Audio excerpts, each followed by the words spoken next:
after show chat. Here we are now, yes. After our regular show, we like to get together and have a more informal talk between some participants. Irene Stadness, I believe, from Norway. Hello. Good. Do you have a video, Carla? Yes, like this. Yeah, this. No, you have to go up to the. Yes, it is. Yeah. Okay. Yeah, nice to see you. Yeah. Nice to see you too. Just to let people know who are watching later this video, we are now in the after show chat of the show, which was called New Capacities Emerge in Our Minds as We Age, and it was with Tom Christensen, and this is the guy here. But they emerge not only in our minds. No, elsewhere too. Okay, and Tom was so nice to come with us also into the chat and answer questions or whatever it is coming up. And Irene, lovely that you're here. So begin. Did you have anything you'd like to ask or comment on, Irene? Yes, I wanted to comment because this was so interesting. I'm just only 51, but I've had many experiences with groups of people. For instance, we were with a river. We like tuned into, and I really felt the water, the stream, and I felt like I could communicate. I felt like it was amazing. And afterwards we shared, and a few of us had the exact same like messages. We felt the river and we felt like we almost communicated. So it was like, oh my God, is this real or is it just something we make up in our minds? But it was not, because it was like we were connected. We felt the river. And I've had some other experience as well. So it's so amazing to, So is it just about age or? Well, it's about cognitive complexity. Yeah. And you can hit that complexity earlier or later. Yeah, okay. And I think what you're evidencing here is, how can I say this? In most of our culture, we don't have language for this. Some indigenous cultures will talk about, yes, I am the woods. I know all the beings in here like I know myself. So there may be other cultures that bring this more to the foreground, but there will be more and more of us having experiences like you had, Irene. And what's important is that you talk about them and know that it's just real. It's just what humans can do. Yeah. It's not weird. It's not mystical. It doesn't belong in another class. It's normal human experience. But it needs a certain level of complexity. So you have to kind of carry some humility with you, because some people won't get it at all. Yeah, because that's my experience as well. Because I'm quite sure I've experienced this many times with people who is like integral people, but when I'm talking about this in like with friends, like normal friends or not integral friends, they say, "Oh, this is weird." Yes, it is, and I cannot explain it. And then they say, "Okay, you're a lawyer, you're not mad, so okay, we accept that this is your experience, but it's weird." And I realize it's weird, but I have experienced this, occasionally. Maybe let me be just real effective, I hope, about this, is that you cannot probably remember when you were 5, 6, 7 years old and you were sexually aroused. I mean, this just isn't something that happens enough for kids to know that it's occurring. But later on, you really know when it happens. All right, that's the difference. You can't go back and tell that 6-year-old what you're feeling, what you're experiencing. There is no way they can get it. It's the same thing. Is you're at the leading edge, and it can be lonely out there because there aren't a lot of folks you can find who you can relate to. But please treasure it, because it's where our future is. I almost shed tears now because it's true. It's so difficult because not many are experiencing this. So it's like, okay. Yeah. Wonderful. We have someone else joined us. Yeah, welcoming Monica into the room. Hello. I found it. Yeah, good. One last comment on that about being alone.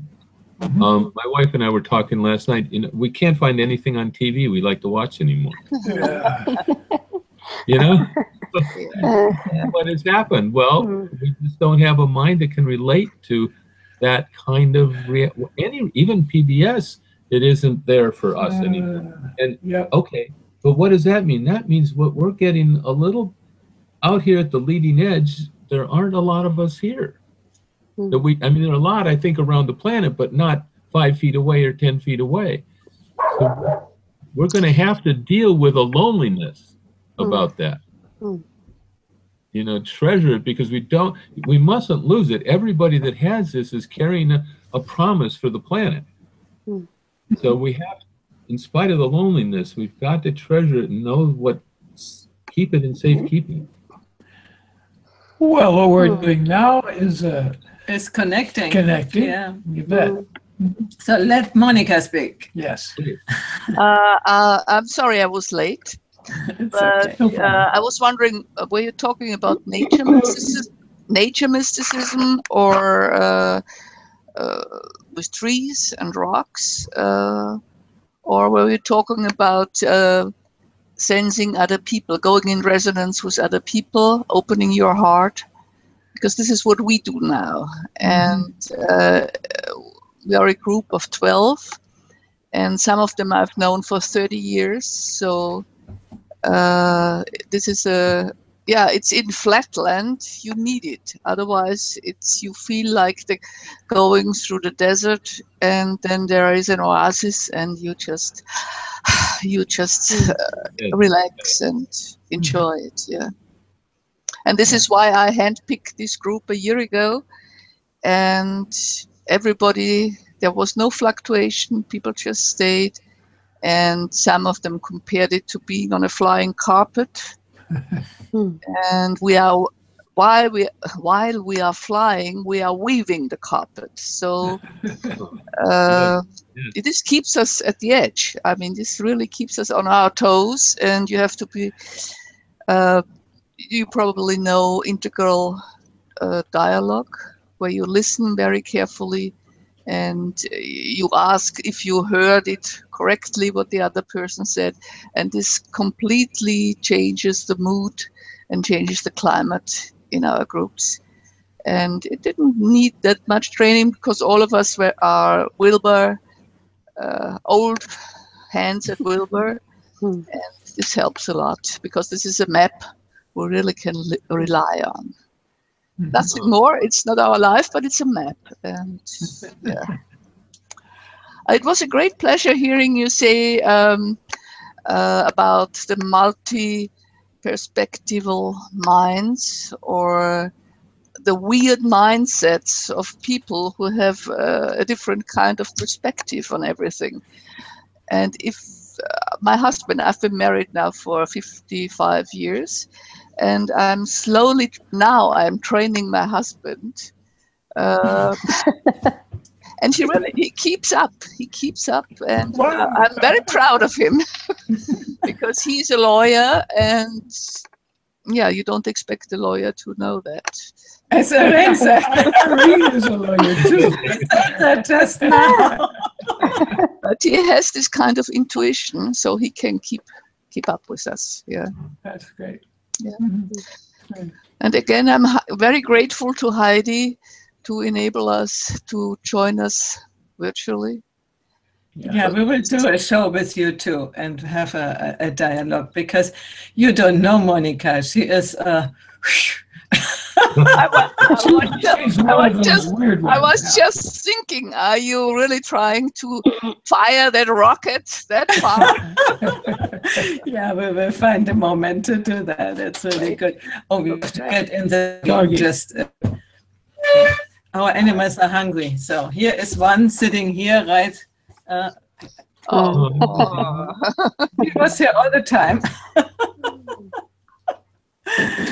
Oh yeah. You know, somewhere down the road, I'm hesitant to say this because I once said to Russ Volkman, I said, Russ, there needs to be a book of case studies of the application of Graves' work. Mm-hmm. He says, well, then you can write it. Mm-hmm. So I opened my mouth. I got stuck. 2 years, the books came out. Now I'm going to say this, but God, listen, I am not available for this book. I hope someday, soon, somebody collects both of your stories and other people's like it, because we need to normalize this new level. Mhm. We're uneasy or a little uncomfortable because it's not normalized yet, and it's so new. That's understandable, but that's what we need in getting the stories out there so people can see that just normal folks having these leading edge experiences. We can do this. We can do half-hour broadcasts and everybody invite and tell their stories, what they are experiencing, and put it a little bit in a framework, in their own framework, you know, what is different from now and then, so that people can understand. I'm sorry, mine are too weird to share. Oh, come on. So you want testimonials from this? No, not really. No, I just thought about a new series, not too long, because then people tell the stories, and we wouldn't do in the sense an interview, but give the platform that somebody can tell their story, even 20 minutes or so, or longer, how long it would be, and say, for instance, Irene, what you said before, you know, what the experience is. And what Tom said, it is so important to find words for these experiences. So that could be an attempt to instead of writing a book, tell the stories in life, you know. Please, yes. Just an idea, you know, my creative ideas. Heidi, what I really would be interested in is, because now we are getting into more subtle states, how to land in the gross body again when you are really high up, because we notice that this is really something you don't read about it anywhere. So we are trying now to exchange what happened to us and what tools we use to get into the gross body. I tried eating, but it didn't work. How about breathing? You worked with breathing? Breathing is good. Breathing, breathing, yeah. Now specifically abdominal breathing. Okay, okay, yeah. I use that an awful lot to bring me back down to the ground. So getting down like Durkheim, getting down into your hara.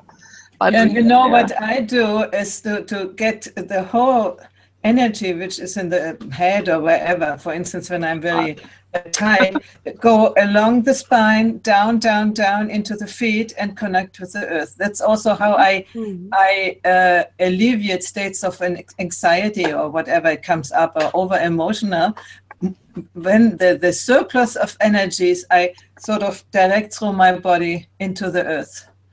Well, it would be good to really to share these experiences and how they work and how fast they work, and so this is something I will be doing in autumn. I already offered them to go in this way because we haven't dealt with subtle states in a long time. You know, we've been very mental, and now we'll brave it. As far as internet is concerned and live streaming, I'm here. We are here doing this. Sure. For in person, Canada, you are in Canada, Tom, no? And Irene, you are in Finland? Norway. Norway. Norway. Oh. Wait. Time out. Madison. Where in Norway? Yeah. Medicine. I forgot that. I'm living in Oslo, but I'm from the western part of Norway. All right. Where the fjords and the mountains and beautiful nature. My family's from near Stavanger. Okay. Yeah. Okay. Hi, sis. Nice. Okay. Hey, everybody, okay. I have a 1:30 appointment. I'm going to have to run Yeah. off. Okay, Okay. that's fine. Okay. And we make an appointment for the one of the next months, some session with you too. We'll be Okay, in touch with you all. perfect. You bet. Thank Thanks you. for being- Thank you. Thank Okay. you. Bye-bye. Have a nice day. Bye. Bye. Okay. Madison. Sure, it's not Canada. I don't know why I put him into Canada. Well, I don't know. It's better than the U.S. lately. Bye-bye. Madison, Canada. He's gone. And Irene is gone too. She thought it's end. So, Okay. Monica, we are a private but still public. So, if you want to share something, leave your message to the public. Do that now. Spot. May all sentient beings be happy. How about that? That's good. Your cat, And me your too. dog. He is waiting here for food. Well, I'm having such a booster time right now. I'm flying very high and just trying to get everything settled, and it's been lasting now for a week. Okay. So yeah, I am having a good time. Good, good. And as I said, if you want to get grounded, go to your feet and grow and roots. breathe. And, Abdominal breathing. and Abdominal I breathing. would go further because abdominal breathing is halfway. You know, I would grounding The feet, yeah. the feet, and under the feet grow the roots. Really, until you have the feeling that you are in the earth. That is really a good way of doing. I can send you a meditation. I can post the meditation. I did a meditation some time ago. I have to find it. Well, I have been very, very adept about 20 years ago, because that's all I did. But in the meantime, I'm really out. Yeah, I'm just, I have to get back to the roots. Back to the roots. And probably, It's important. I think afterwards you won't have the same means as before, or they will work differently. I have in my life, I have found that what once worked doesn't really work in the same way as now. So. I know that some of the filters went away last August, and the August 12th, 2015. And I have to adapt to that. So as you know, my throat chakra is much more open, and I'm much more unashamed and radical now. And also the heart. Now I had a couple of experiences of the heart opening in such an intensive way. Working with two women, it was, I wasn't used to that. I was just sitting there, my goodness, what's happening? So this is what I have to get used to again. But now, just takes a little time, and I'm confident I'll make it. Yes, you will make it, Of course. I'm sure of it. Okay, Heidi. Okay. Okay. I stop the Mark. podcast. Bye-bye. Thank you for having come in. Bye-bye. Bye-bye. Bye-bye.